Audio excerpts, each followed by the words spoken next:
Em toda reunião anual da SBPC, são homenageadas figuras expoentes da ciência brasileira, que, por um lado, atuaram dentro da comunidade científica de forma seminal e, por outro, tiveram importância para a vida institucional da SBPC. Os homenageados desta reunião são os professores José Leite Lopes, Nise da Silveira, Ana Maria Fernandes e Elisaldo Luiz de Araújo Carlini.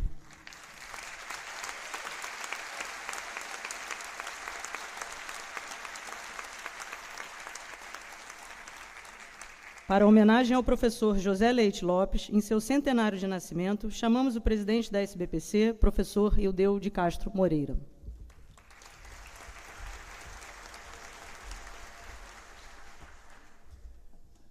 Boa noite a todos e a todas. Muito obrigado pela presença de vocês. Nós temos essa tradição de homenagear algumas personalidades importantes da ciência brasileira, e, nesse caso, eu vou fazer a referência ao professor José Leite Lopes, que os recebeu na entrada, num boneco de Olinda, está lá o professor José Leite Lopes, e a professora Nise da Silveira, também homenageada, grande cientista alagoana.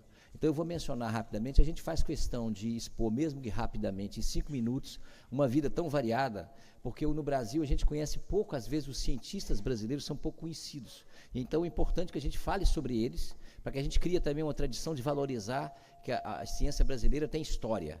E esse é um exemplo claro disso. O professor José Leite Lopes, ele nasceu no Recife há 100 anos atrás, foi uma das figuras fundamentais para a consolidação da física no Brasil. Ele fez o seu curso inicial de Química em Recife e depois foi para a Faculdade Nacional de Filosofia no Rio de Janeiro. Depois fez o seu doutorado em Física em Princeton, e vocês viram imagens da presença dele ao lado de o Pauli, que foi o Prêmio Nobel de Física, que foi o seu orientador, e de outros grandes cientistas da época, como César Lattes, seu colega, Jaime Thiomno, Richard Feynman, com quem ele trabalhou, vocês vejam nessa imagem. Também aí trabalhos que ele fez com Richard Feynman, que está comemorando o seu centenário também esse ano, grande físico norte-americano. E, portanto, o José Leite Lopes teve uma formação científica de altíssimo nível e era um cientista brilhante do ponto de vista da física. Em 1958, ele apresentou um trabalho muito significativo que fez a previsão da existência de uma partícula elementar na física, que foi decisiva depois para outros 3 físicos fazerem uma teoria de unificação das chamadas interações eletromagnéticas, interação fraca, que ganharam o Prêmio Nobel por isso. Então, essa ideia do José Leite Lopes, de 58, é muito importante do ponto de vista da contribuição para a física. Mas ele fez muito mais do que isso. Ele contribuiu para a criação do Centro Brasileiro de Pesquisas Físicas, como o diretor está aqui, o Ronald Scheller. Ele contribuiu para a criação do CNPq. Ele batalhou pela criação do Ministério da Ciência e Tecnologia desde 1963. Então, esse ministério, Mário, ele está aí com o José Leite Lopes, 20 anos antes do Ministério de Ciência e Tecnologia ser criado, a SBPC já brigava por ele. Por isso que a gente briga também para ele continuar. Essa é uma das razões importantes.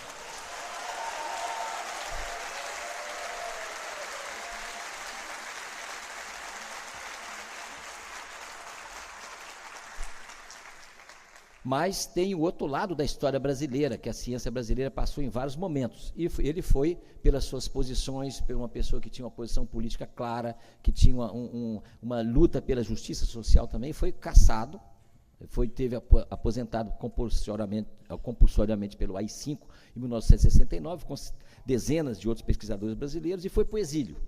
Ficou muitos anos fora, na França, trabalhando na Universidade Louis Pasteur em Estrasburgo, mas sempre antenado com o Brasil. E ele volta depois e passa a novamente fazer atividades no Brasil. Ganhou o título de professor emérito da minha universidade, a UFRJ, e sempre teve uma atuação importantíssima defendendo a ciência brasileira. Escreveu muitos livros, traduziu livros, inclusive para o ensino, para a educação básica de física na década de 50.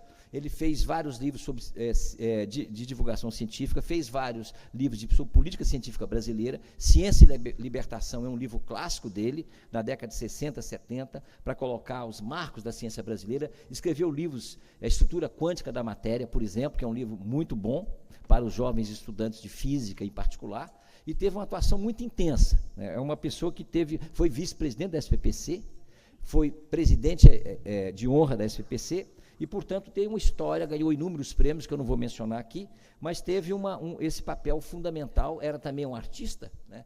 Não sei se vocês já viram ali, ou se já passou, mas gostava de pintar, tinha um lado humano muito significativo, portanto, José Leite Lopes está aí, né, fazendo as suas pinturas, ele retornou ao Brasil e teve até ao seu falecimento, novamente, uma atuação muito intensa na formação de jovens, inspirar jovens para a ciência, era um brilhante professor e carregava com um carisma muito grande ao defender a ciência e a educação brasileira. Particularmente, defendia muito a educação básica, a importância também de diminuírem as desigualdades sociais no país. Esse é um cientista que mostrou para a gente, e eu tenho aqui uma palavra do meu colega Luiz Davidovich, que está aqui, que, mencionando quando José Leite Lopes faleceu em 2006, disse o seguinte: para nós, Leite era um paradigma de ação, mostrava que a boa ciência e o bom cientista devem estar preocupados também com justiça social.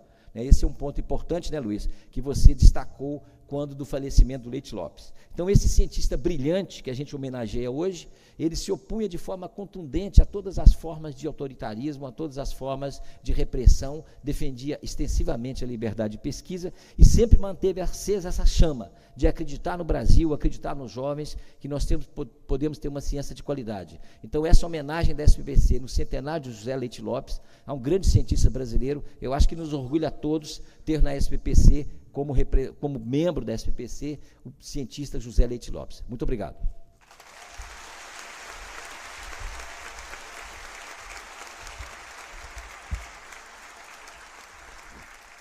Para receber a placa alusiva a esta homenagem, chamamos o professor Otávio Velho.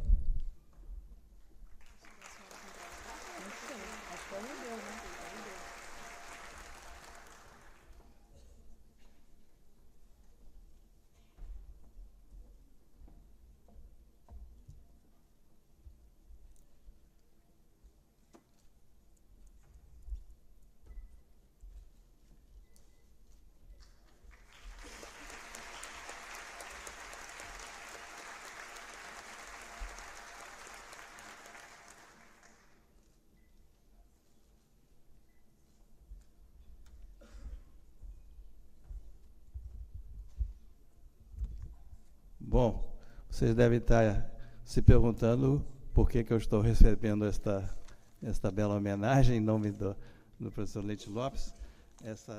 Essa placa que diz o seguinte: a família do professor José Leite Lopes, uma homenagem da 70ª reunião anual da SBPC, por ocasião do centenário de seu nascimento, por suas inestimáveis contribuições à educação e à ciência do país. Maceió, 22 de julho de 2018.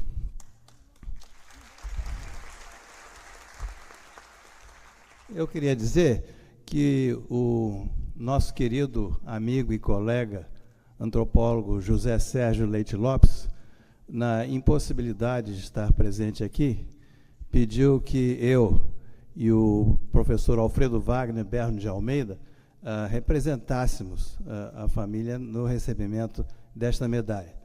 Ele escreveu um pequeno texto, que eu vou ler aqui rapidamente. É de fato pequeno, mas é muito expressivo, me parece. E quem conheceu o Leite, como nós o chamávamos, há de perceber que esse texto é quase como se fosse uma psicografia do próprio Leite, me parece.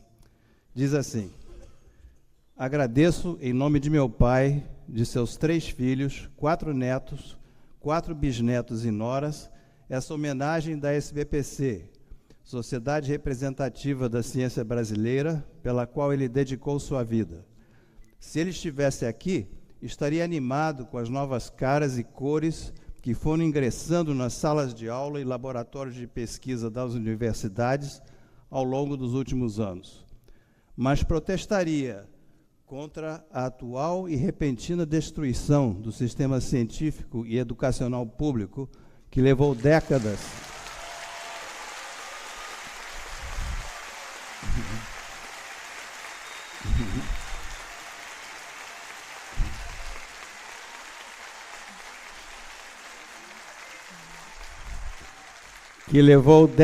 para ser construído e do qual foi ator e testemunha.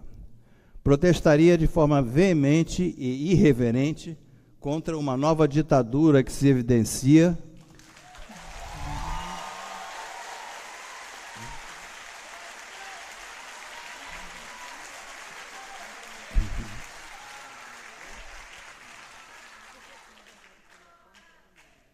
Depois de ele ter vivido sua punição pela ditadura militar anterior, através do AI-5, e ter sido separado do país durante 10 anos, e também sintonizado com os clamores da parte da sociedade civil, a qual sempre se engajou, estaria clamando pela democracia plena, pela justiça social e por Lula livre.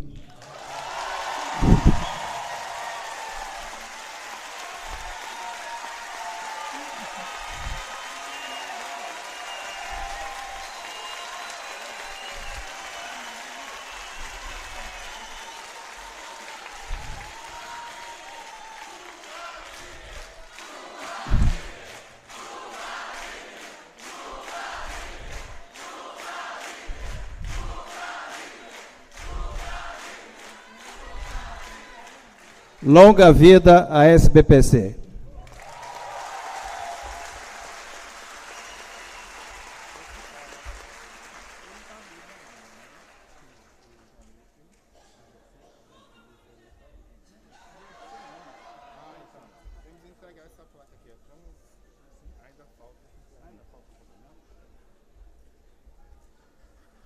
Falta só um pequeno complemento que a SBPC preparou também, uma réplica do símbolo da edição em memória do professor José Leite Lopes. Muito obrigado. Vamos passar para aqui só.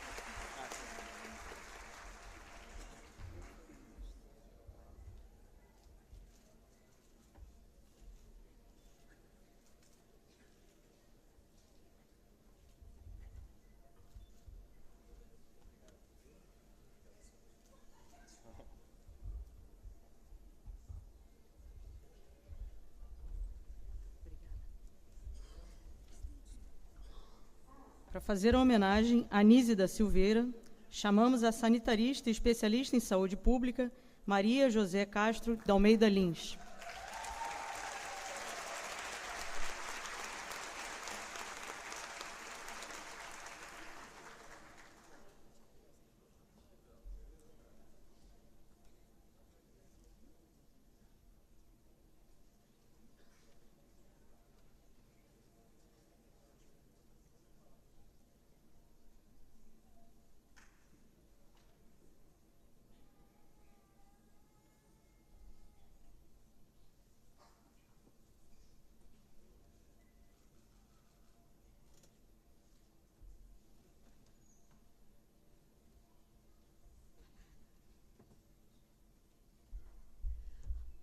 Boa noite.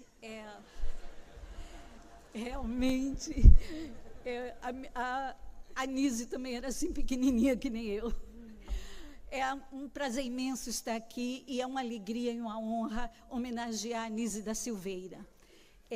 Eu gostaria de ter desobedecido às recomendações, 3 minutos cravados, e eu economizei tanto que eu nem sei mais o que dizer.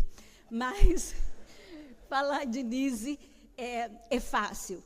E eu quero, antes de tudo, dizer às minhas gatas e meus gatos que estamos aqui vivos. São os jovens que carregam as bandeiras que Nise lutou e empenhou sua vida. Nise nasceu em Maceió em 1905, se formou em 1926, com 21 anos, foi a única mulher na sua turma a se formar e, desde estudante, já se mostrava revolucionária. Nise era comunista.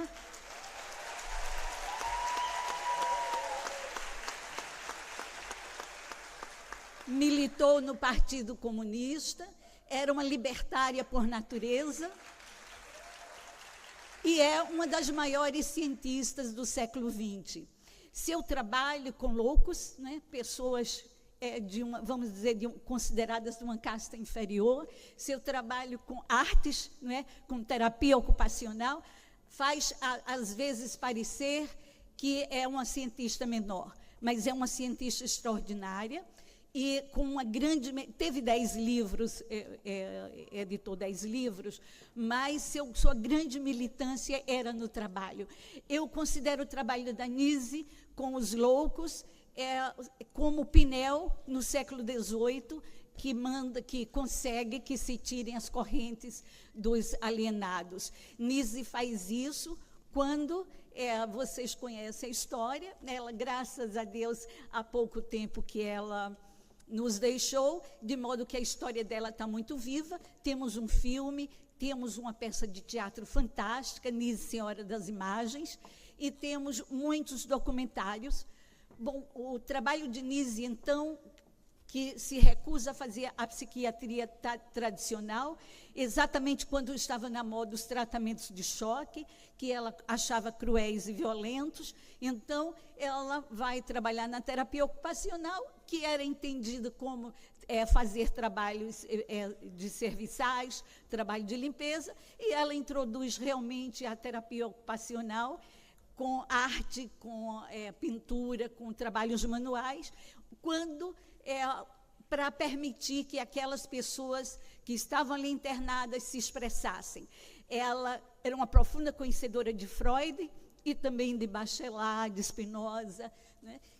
Mas ela sabia que, pela psicanálise, pela palavra, ela não alcançaria aquelas pessoas já em tão profunda tristeza, afastamento da realidade, vida indigna. E aí ela, trabalhando com as imagens, se aproxima do trabalho de Freud, da psicologia profunda, e aí começa a ver que aqueles trabalhos com a arte ajudam a organizar aquelas almas, e é um tratamento muito importante.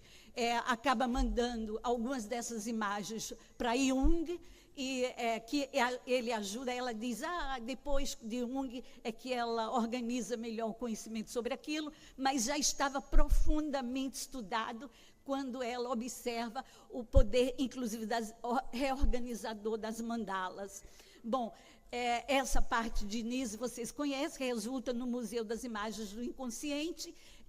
Esse patrimônio é tombado no Brasil e também pela Unesco, é patrimônio da humanidade, a obra que Nise coligiu. Bom, é importante agora que eu fale na política de saúde mental para trazer Nise para os nossos dias. Ela, em 56, já discutindo, compreendendo perfeitamente a questão da loucura e do tratamento na psiquiatria, Nise cria a Casa das Palmeiras, e onde começa o trabalho, a luta por deshospitalização. Não é? Uma luta que a gente empreende e que veio para a base, Nise, seu pensamento e a ideia da deshospitalização, na base da reforma sanitária brasileira, na base da reforma do sistema de atenção em saúde mental. E com tanta luta que nós vimos empreendendo ao longo desses 30 anos, a gente ainda tem cerca de 150 hospitais psiquiátricos. Porém, desde o golpe de 2016, as lutas...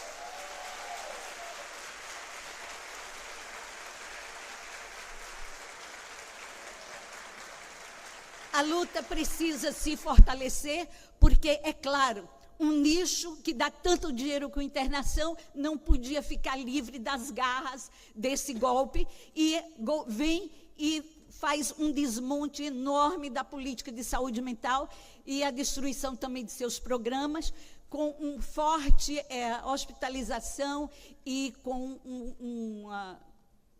unidades de internação de pessoas com as questões da droga.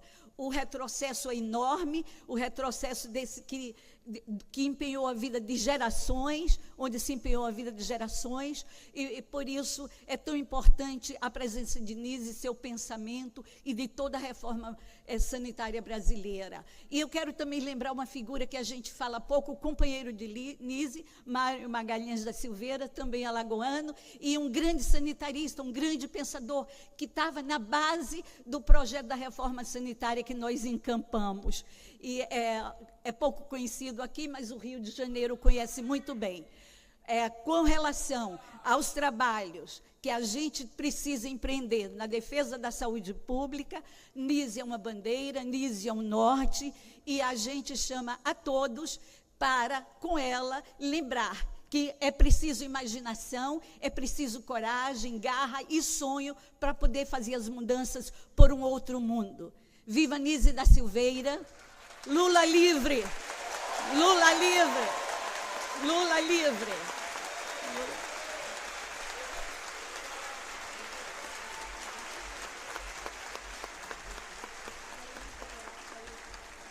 Agora eu entrego a placa ao vivo. É isso.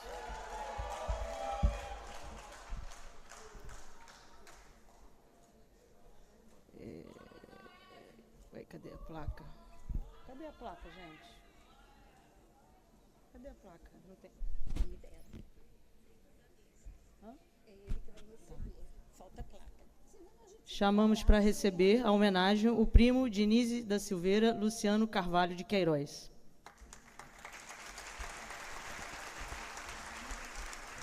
Boa noite a todos, às autoridades. É um prazer agradecer à Universidade Federal de Alagoas, Sociedade Brasileira para o Progresso da Ciência, essa homenagem à prima Nise da Silveira, que lutou tanto pela ciência, pela arte e da cultura. E com muito orgulho sou professor de arte da rede municipal, aposentado há pouco tempo. Né? Viva Nise da Silveira, que ela está aqui presente. Ela dizia que não gostava de gente muito curada, não. Gente curada demais era chata, eu também acho.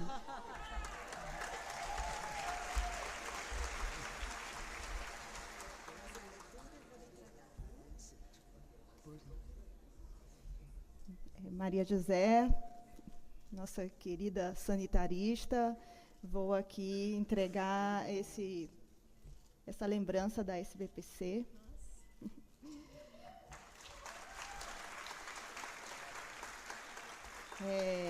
E ao parente Luciano, a Universidade Federal de Alagoas e a Sociedade Brasileira para o Progresso da Ciência homenageiam, por ocasião desta reunião, a cientista alagoana Nise da Silveira, por sua substancial contribuição científica e humanitária na área da saúde mental, quebrando paradigmas do seu tempo e abrindo caminhos para a reforma psiquiátrica e para a luta antimanicomial. Viva Nise da Silveira. Obrigado, viva Nise da Silveira, a ciência, a arte e a cultura.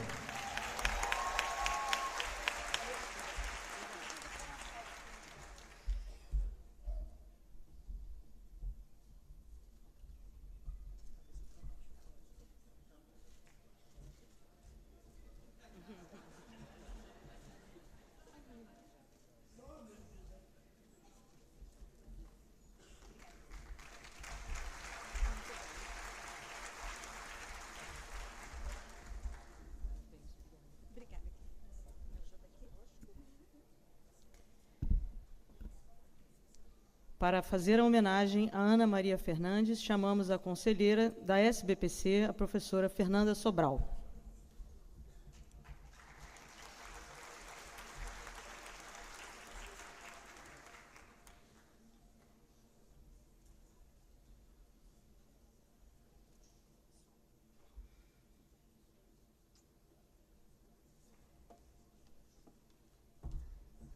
Boa noite a todos e todas. Quando eu escrevi esse texto, foi logo após a morte de Ana, que se deu há uns 3 meses atrás, e foi sob forte emoção. Eu defini Ana com 3 palavras. Ana Maria Fernandes, para mim, pelo menos. Amiga, colega e guerreira.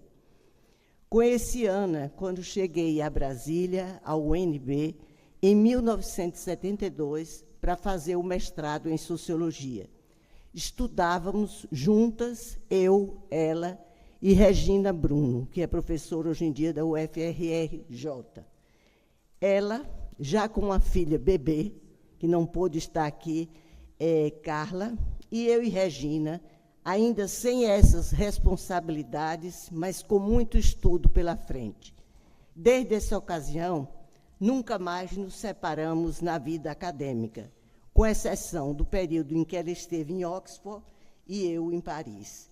Posso dizer, como amiga, que partilhamos muitos momentos felizes e alegres, muitos deles regados com um bom vinho, mas também nos apoiamos em momentos muito difíceis.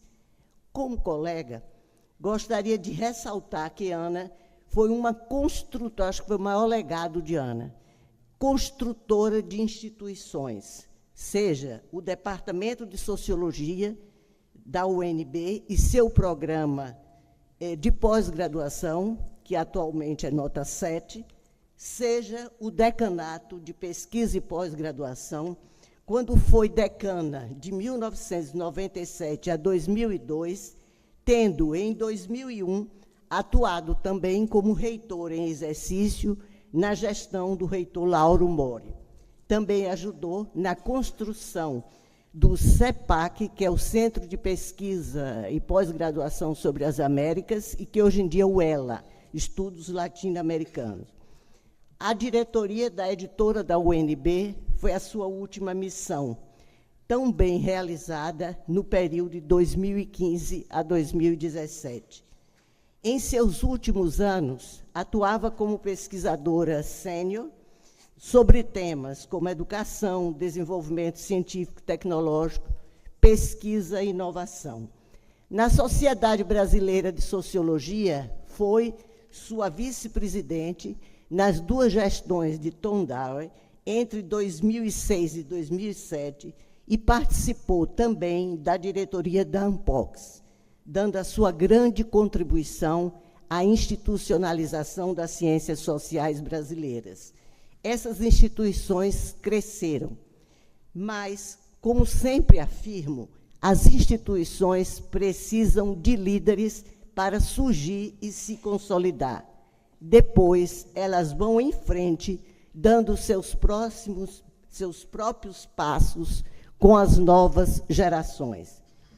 Por sua inestimável contribuição, recebeu, em 2002, o título de Comendadora da Ordem Nacional do Mérito Científico e tornou-se membro da Gran Cruz em 2007.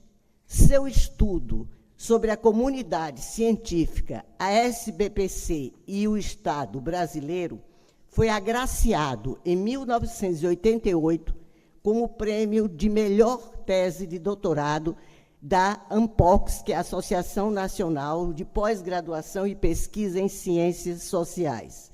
A tese se tornou livro, intitulado A Construção da Ciência no Brasil e na SBPC, e publicado pela editora da UNB em 1990, com relançamento em 2009. Na sinopse da obra, o cientista e divulgador científico José Reis descreve que o trabalho de Fernandes constitui preciosa contribuição à compreensão da ciência no Brasil e o papel que a SBPC tem desempenhado. Mas a SBPC não foi apenas seu objeto de estudo. Também participou ativamente da história dessa entidade. Foi secretária regional da SBPC no Distrito Federal, no período justamente da estruturação, da criação da Fundação Amparo à Pesquisa do DF.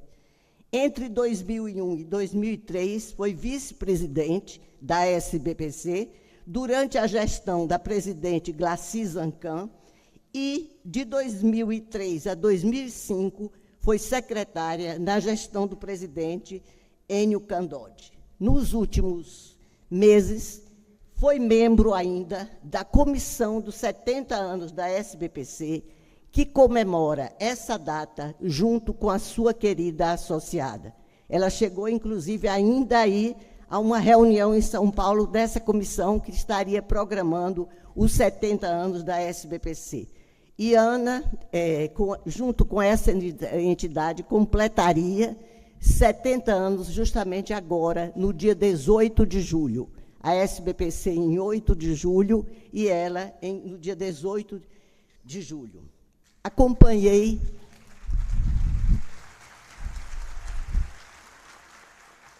Acompanhei de perto sua luta contra o câncer, da mesma forma que acompanhei sempre a sua luta pela ciência. Ana era uma guerreira. Até a última semana, mesmo os médicos não dando mais esperança de cura, isso ela me contou, inclusive, chorando, ela afirmava que queria tentar mais um novo tratamento. A confiança na ciência não havia acabado. Amiga, a luta pela ciência continua, mas descanse agora em paz.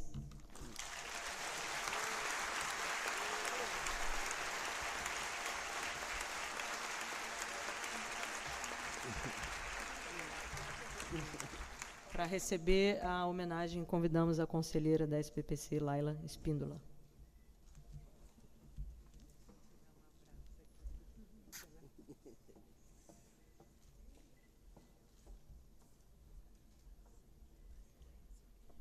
Eu vim receber essa homenagem em nome da Carla e da Mariana, filhas da professora Ana, minha colega também na UNB, que hoje foram plantar uma árvore em homenagem à mãe, numa casa que ela gostava muito, em Nova Viçosa.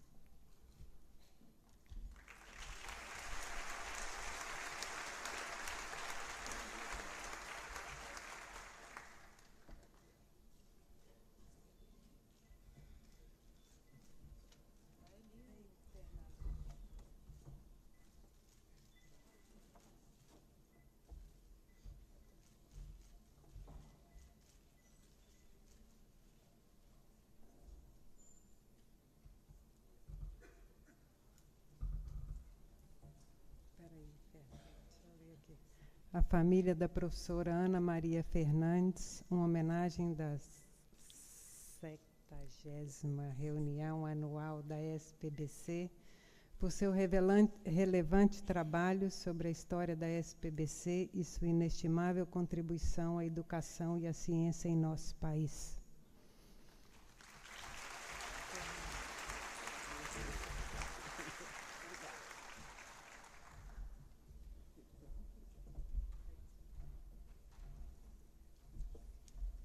Obrigada.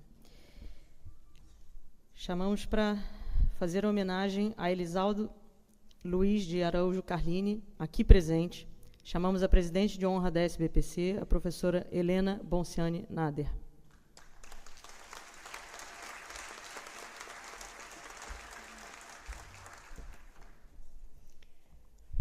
Boa noite a todas e todos. Em primeiro lugar, gostaria de agradecer à SBPC a honra que me foi concedida para pronunciar algumas palavras sobre o nosso querido homenageado professor doutor Elisaldo Luiz de Araújo Carlini. Carlini é médico formado pela Escola Paulista de Medicina em 1957, hoje parte da Universidade Federal de São Paulo, com pós-graduação em psicofarmacologia pela Yale University. Foi o responsável pela criação da área de psicofarmacologia no Brasil e um dos pilares mundiais dessa área. Recebeu mais de uma centena de prêmios e homenagens nacionais e internacionais. Entre seus diversos cargos no país e no exterior, cito apenas alguns. Membro do Expert Advisory Panel on Drug Dependence and Alcohol Problems, sendo indicado 7 vezes para esse mandato pela Organização Mundial de Saúde, do International Narcotic Control Board, eleito pelo Conselho Econômico Social das Nações Unidas, coordenador da Câmara de Assessoramento Técnico-Científico da Secretaria Nacional Antidrogas, o SENAD. Esteve à frente da Secretaria Nacional de Vigilância Sanitária, órgão que antecedeu a atual Anvisa, e lá desempenhou papel-chave para que a secretaria desempenhasse sua atividade fim e combateu fortemente a corrupção naquele setor. O grande cientista e professor tem também um lado social forte. Seu envolvimento com a ciência e a formação de pessoal o levou, na década de 70, início dos anos 80, a iniciar um convênio de cooperação científica entre o Departamento de Fisiologia da Federal do Rio Grande do Norte e o Departamento de Psicobiologia da Escola Paulista de Medicina, que culminou na criação do programa de pós-graduação em psicofarmacologia, hoje psicobiologia na UFRN, com conceito 6 na última avaliação da CAPES. E isso muito antes dos programas Procad, Casadinho, saiu na fronteira. Ele não parou aí. É o criador do Centro Brasileiro de Informações sobre Drogas Psicotrópicas, o CEBRID, um importante fornecedor de informações para a formulação de política de educação e bem como da Sociedade Brasileira de Vigilância de Medicamentos. O foco do seu trabalho é procurar entender como a cannabis sativa, a maconha, age no organismo humano, seu alvo de pesquisa há mais de 60 anos. Seu interesse com a maconha, no bom sentido, começa... Né, Carline? Não vou te comprometer.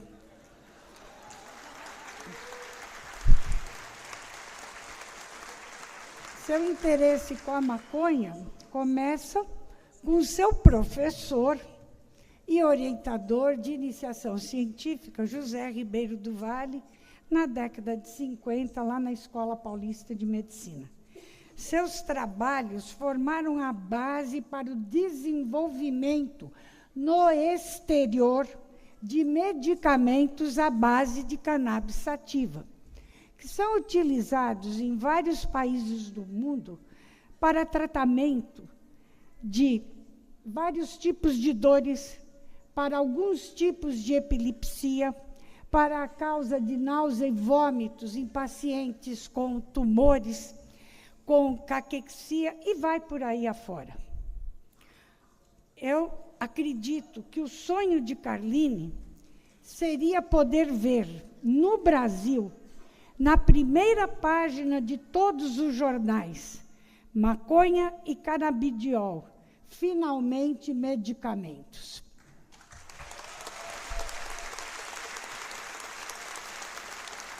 Carline recentemente foi alvo de agressão obscurantista, tendo sido acusado de fazer apologia às drogas, criminalizando a sua inteligência e o seu conhecimento científico. Digamos todos, não ao obscurantismo, somos todos Carline.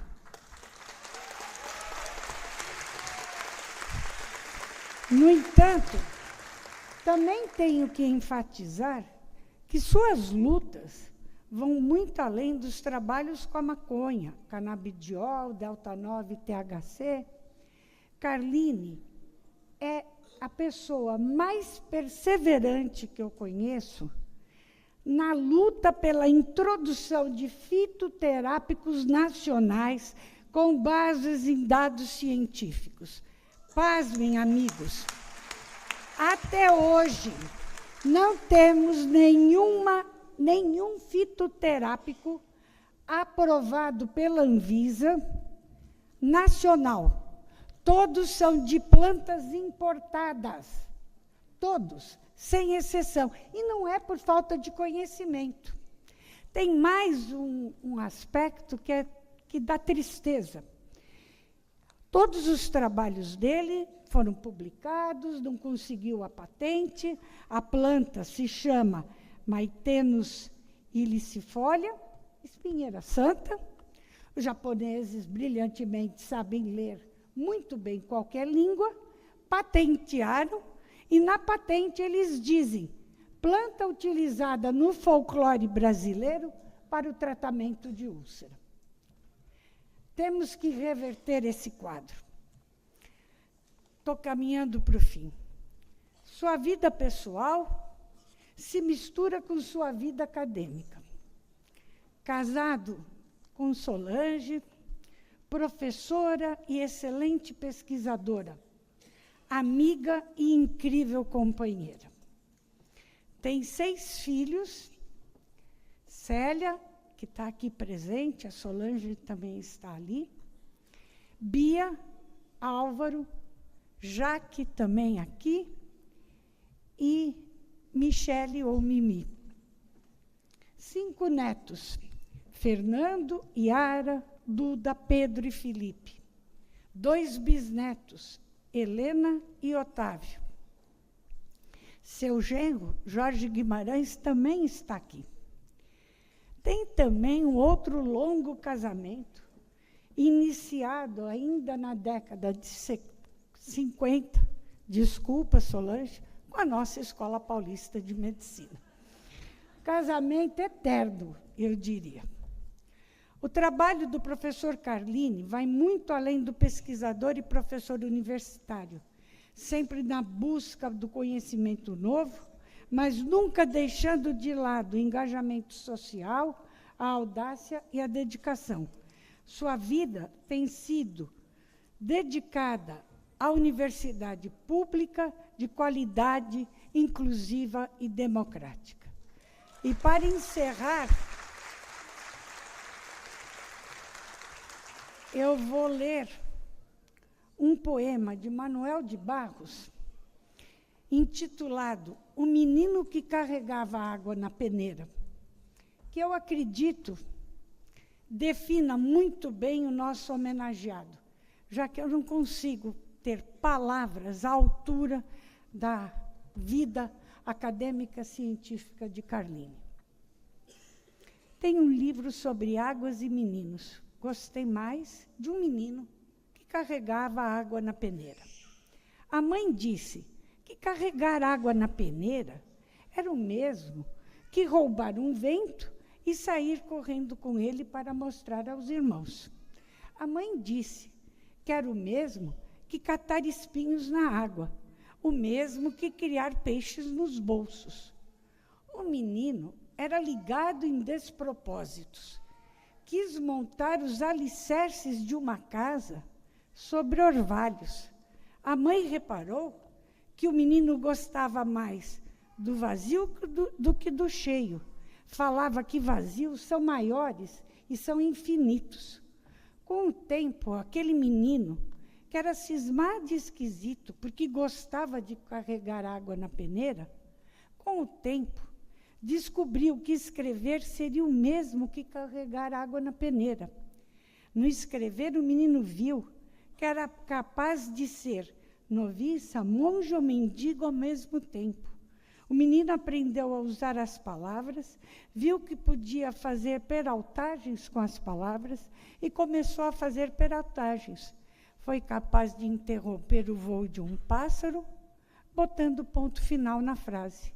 Foi capaz de modificar a tarde, botando uma chuva nela. O menino fazia prodígios. Até fez uma pedra dar flor. A mãe reparava o menino com ternura. A mãe falou: meu filho, você vai ser poeta. Você vai carregar água na peneira a vida toda. Você vai encher os vazios com as suas peraltagens. E algumas pessoas vão te amar pelos seus despropósitos. Muito obrigada.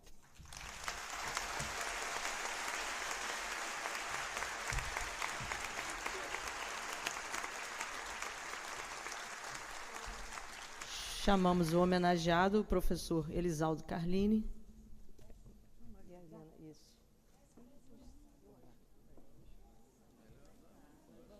Já está indo.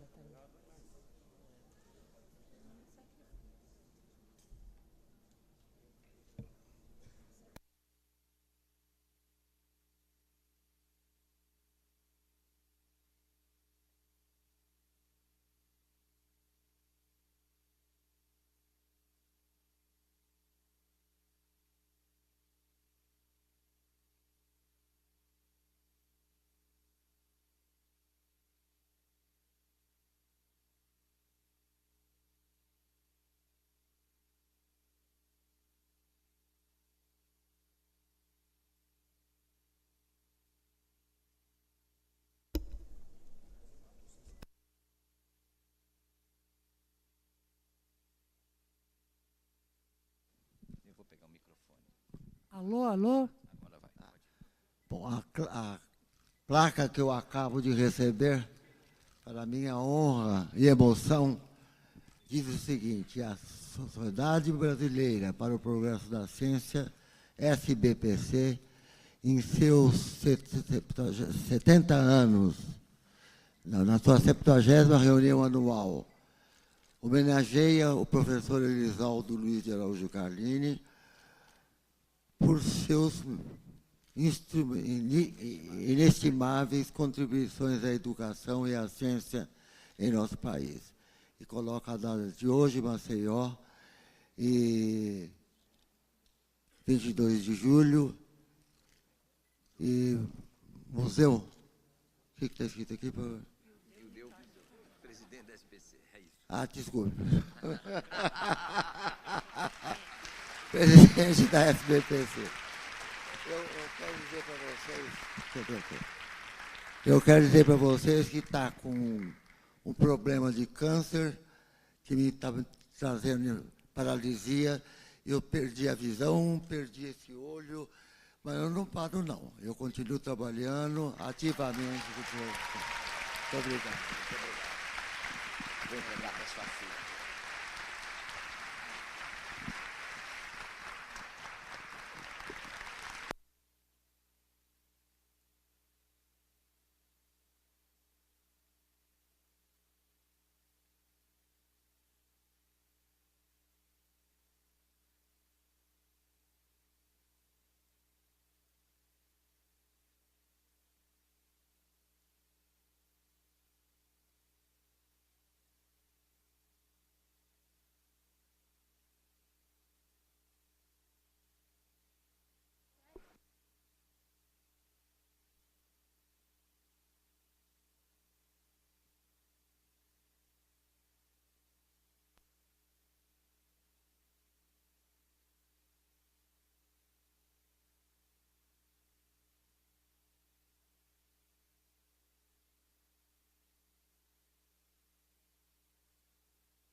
Não foi muito difícil. Foi bem tudo certo.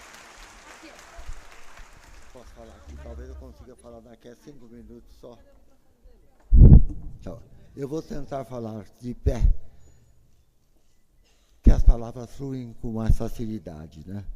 Bem, eu quero começar pelo convite e pela homenagem que eu estou recebendo, vir aqui receber essa placa. É a primeira vez que eu estou me sentindo muito emocionado, me senti muito mais quando eu recebi a notícia e fiquei na dúvida do que eu poderia falar, porque eu teria que dizer alguma coisa sobre eu e a SBPC. E eu achei isso uma injustiça, porque uma sociedade do tamanho da SBPC saudar um cientista e não ser exatamente o contrário, um cientista individualmente dizer da importância para ele e para a vida dele da sociedade existir, seria realmente algo meio desproposital. Então eu quero começar a dizer para vocês quando é que eu comecei minha ligação com a SBPC. Eu nasci em 1930, 1951 eu prestei vestibular na Escola Paulista de Medicina, entrei, e quando eu entrei no primeiro ano, eu tive contato com 2 membros da SBPC, que eu acho que eram os únicos da Escola Paulista de Medicina que não era ainda na universidade. O professor de Bioquímica e o professor de Farmacologia, José Ribeiro do Vale, né, e José Leal Prado de Carvalho, eu inverti só os nomes, né. Eles tinham algumas características, ambos tinham se formado por Belo Horizonte, o professor Leal do Prado, em Bioquímica, e o Ribeiro do Vale tinha se especializado no Instituto Biantã, trabalhando em endocrinologia experimental. E eles eram os 2 únicos professores da Escola Paulista de Medicina em tempo integral de dedicação exclusiva. Isso era absolutamente extraordinário, principalmente numa região como, num local como a Escola Paulista de Medicina, porque quem se formava médico naquela época, 1950, tinha um destino muito mais claro. Abrir um consultório, trabalhar no hospital e ganhando dinheiro. Ganhando dinheiro. Ganhando dinheiro. Poucos se dedicavam à ciência no seu verdadeiro espírito, na sua verdadeira ideia de fazer com que cada vez o espírito humano engrandecesse mais, inclusive em termos do que é saúde e do que é doença. Baseado nisso, eu quero dizer para vocês, quando é que eu então tive esse contato e apanhei o gosto pela ciência? Foi em 1951, 52, com os 2 professores que me levaram a conhecer uma reunião da SBPC, quando eu ainda era calouro, eu estava no 1º ano, no 2º. E foi um encantamento total para mim. Uma coisa que eu raramente vejo hoje em dia. Eu sou professor da Escola Paulista de Medicina, titular, formei muita gente, milhares de alunos que me escolheram como paraninfo, como manejado, como patrono, e não sei quantas turmas, seriam 50 e tantas turmas de alunos que viraram médicos, e eu notava uma diferença brutal entre o espírito dos 2 professores que me ensinaram ciência e qual era a importância da ciência para um país, e a medicina em si, que ainda naquela época não cuidava do pobre brasileiro, como eu acho que ainda hoje não cuida. Eu acho que isso é uma coisa que estamos sofrendo muito por isso. Eu conto um pequeno detalhe mais recente. Eu trabalho com a maconha há cerca de 40 anos ou mais, que foi o tributo que o professor Ribeiro do Vale deixou para mim, trabalhar mais com maconha, que era a especialidade dele. Acho que a primeira árvore de maconha em São Paulo foi plantada por ele no campus da Escola Paulista de Medicina, que era um terreno comum, né? Então, na realidade, o fato de eu perceber que medicina podia ser alguma coisa mais do que simplesmente ter o consultório com o seu paciente, ter o sala de cirurgia no seu hospital, deveria ser também um fato que um professor deveria fazer pesquisa, porque era muito necessário no Brasil e no mundo, como ainda hoje é, a pesquisa científica na área do corpo humano, na área da fisiologia, da bioquímica, etc., do corpo humano. Aquilo foi para mim um choque bastante grande, porque eu tinha um conceito totalmente diferente. Para mim, ser médico era pegar um navio, desses navios que cruzam o Rio Amazonas, cortam o Rio Amazonas, com alguns médicos ou poucos médicos, ou às vezes até um navio, um barco, não sei como navio, de propriedade, por exemplo, de entidades religiosas, e os médicos lá presentes tentavam curar o doente pela medicina que tinha disponível naquela época. Eu estranhava muito que, a gente vai na Amazônia, a tendência é diferente do que a gente vê na Europa, do que se vê em São Paulo, né? Era simplesmente seguir aquela carreira que tinha nos livros, geralmente estrangeiros, conhecidos do século passado. Ao mesmo tempo que eu cursava a SBPC, frequentava, eu digo que eu cursava porque eu era muito assíduo frequentador da SBPC, e eu fiquei totalmente vidrado pela ideologia da SBPC. Era uma sociedade que tem, acho que, mais de 70 anos, né? E ela batalhava pela ciência brasileira de uma maneira verdadeiramente patriótica, verdadeiramente interessada em ver um país diferente. Eu lembro que o que me decidiu por ciência foi minha conversa com o Ribeiro do Vale. Eu falei com o Ribeiro do Vale que eu queria seguir carreira médica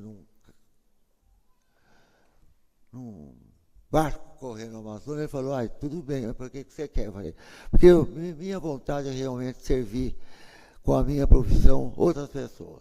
Como até hoje isso é muito constante em mim. E ele falou, bom, se você quer mesmo, em vez de atender indivíduos, sejam quantos, faça a ciência, procure saber quais são as riquezas nacionais que podem ser aproveitadas na medicina brasileira. E isso eu fiz e faço até hoje. Por exemplo, a maconha que tanto falo, e que me deu a glória de ter agora um mandato, né, de ser acusado formalmente, de ser um apologista do crime da maconha, e evidentemente estavam procurando me pegar de qualquer jeito, como sempre tentaram e não conseguiram, e dessa vez conseguiram, porque saiu um juiz que pede investigação junto a uma delegacia de polícia, o delegado, sem saber de nada, investigou, não encontrou nada, ficou muito engraçado, porque ele mandou o seu inquérito para a gente, no juiz pedindo que o juiz desconsiderasse, e eu poderia entrar já numa fase de ter o meu inquérito de suspeita criminosa ser afastado. Não aconteceu isso, não. O delegado mandou para o juiz, uma juíza, e é interessante, porque eu não entendo bem, porque uma juíza, eu até imaginei que mulheres pudessem olhar com um pouco mais de sensibilidade, né? Simplesmente despachou. Ele está correndo, tem que haver um parecer, e o parecer, o juiz vai dar, prossiga o processo contra mim ou não prossiga. Então eu estou esperando isso. Às vezes eu penso com um pouco de ânimo, falo, gente, se eu for condenado à prisão, isso vai ser ótimo, porque a primeira coisa, eu acho que eu ainda pego a companhia do Lula. Eu sou admirador do Lula. Em meu lugar passa a ter alguma coisa semelhante. Falando isso, eu vi aqui na tela do Mascarenhas, um antigo amigo, com assim, Lula livre. E eu queria que hoje, nesse momento, eu pudesse alguém me pregar isso. Se alguém tiver Lula livre, eu queria tirar isso como foto e vou tentar ver se publico as fotografias nos jornais de São Paulo. Isso é uma coisa, se tiver alguém, me dê um plataforma, eu desço, planto aqui um fotógrafo, tiro fotografia. Está aí, o homenageado da SBPC quer que o Lula fique livre também. Eu sou mais um entre milhões, mas isso pode funcionar. Bom, para terminar, eu quero dizer o seguinte. Eu participei numa reunião que foi talvez a que eu mais gostei da minha vida de cidadão, foi lutar para que o regime militar, eu não gosto de falar ditadura militar, porque eu acho que temos que ter alguma coisa, nem isso eu gostaria que o Brasil teve, sempre teve. Teve regime militar, não teve ditadura. Ditadura é uma coisa nojenta demais para figurar na história do Brasil, né? Bom, então, eu não sei exatamente o ano, mas muitos daqui certamente saberão. Houve a SBC marcada para 77 lá em Fortaleza. Tudo programado em Fortaleza, e eu não sei por que cargas d'água, o general que comandava o país na época deu a ordem, proíbe-se, a SBPC foi proibida. O reitor de lá não deu o ambiente para que se realizasse lá a SBPC. Aí houve uma tentativa forte da SBPC, que a SBPC, gente, esteve metida em tantos assuntos que interessam ao Brasil, e eu acho uma pena que ela não esteja já com milhares e milhares e milhares, mais de 100, 200, 300 mil sócios, e os estudantes não têm ido tanto como pelo menos no meu tempo. Então, o tempo de estudante, meu tempo de professor, que ia dar curso lá na SBPC, era muito estudantada lá, muitos estudantes, né? Hoje em dia não vejo isso com tantas gana, não, tanta vontade. Bom, então o reitor do Fortaleza proibiu, o reitor da USP também proibiu, não aceitou, e no desespero de causa, eu estava junto com vários outros colegas, vamos fazer em São Paulo, no peito e na raça. E entramos em jogo, em briga, né? Se for para a cadeia, que vamos, mas nós vamos fazer uma coisa contra a lei. E nós conseguimos organizar, em 1977, plena ditadura, uma reunião da SBPC que não foi maior do que essas demais. ela não foi mais importante que essas e as demais, mas ela foi transcendental para o país, eu acho, porque foi a primeira vez que eu vi uma população de uma cidade inteira se revoltar pacificamente contra um Estado negligenciado pelo povo, odiado pelo povo, né? Como é hoje, é a mesma coisa, não há diferença. Eu sei que, então, fizemos uma campanha, eu telefonei praticamente para todos os professores que iam na SBPC.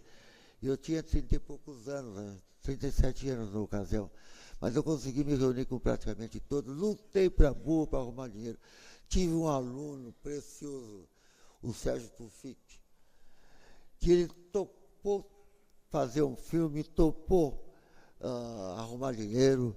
Nós conseguimos levantar dinheiro, fizemos uma reunião maravilhosa. Eu nunca assisti uma coisa, eu acho que tão pouco científica, mas tão patriótica como aquela. E o bioquímico falar o modo de ação do enzima tal. Porque esse enzima, ele é louco por ter sua liberdade de ação. E ele falava as propriedades de uma enzima perante os presentes, em termos de dizer o que uma enzima tem que ter para ter liberdade de efeito. E encontrava jeito de emendar o Brasil com a enzima, e foi um sucesso extraordinário. Acho uma pena, por exemplo, que outras importantes especialidades do Brasil, bioquímica, fisiologia, tantas outras, microbiologia, abandonaram, porque ela se engrandeceu demais por ter se tornado uma entidade que realmente tomou a pulso. O Brasil também é meu, o Brasil pertence a mim, eu tenho que lutar por ele. Coisa que foi desaparecido, que era o grupo que assumiu, percebeu as condições e imediatamente não dá para continuar desse jeito. Começaram a vir. Atualmente, ela retorna já há algum tempo no seu antigo trilho, e eu fiz muitos comentários, não negativos, mas de queixas, de lamentos de nós termos perdido essa história. E vejo com uma alegria imensa que nos últimos anos a SBPC volta a ser o que sempre foi. Eu acho que cabe mais, eu vi muitos alunos perfeitamente unidos aí, gritando brados verdadeiros, né, que é preciso que haja uma volta do estudantado na SBPC e comece a ventilar com muito mais vigor do que em SBPC começa, movimentos estudantis sobre o Brasil. Porque vou dizer uma coisa, a gente professor, a gente cientista, a gente formado, tem realmente um medo, ou acha que a gente é bastante importante por ter esse cargo civil para chegar já anda gritando nas ruas. Eu acho que não é.